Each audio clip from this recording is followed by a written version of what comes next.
Kwa hiyo atakayekufa na hamjui imamu wa zama zake amekufa kifo cha kijahili. Kifo cha kijahili. Ujahili ni nini? Je, Qur'an imetumia mustalah huu katika aya zake ama Qur'an haijatumia?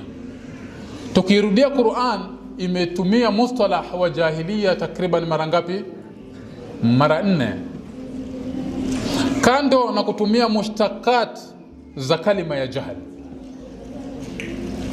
inapokuja wa idha khatabahumul jahiluna qalu salama.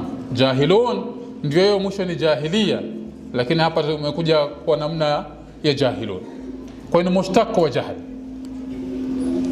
Wajinga watakapomhutubia atasemaje? Salama.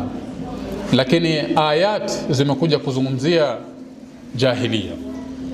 Waliosoma tarikh mara nyingi wanaposikia kalima ya jahiliya akili zao huenda wapi?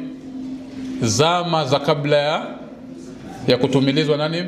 Mtume Muhammad sallallahu alayhi wa alihi wasallam.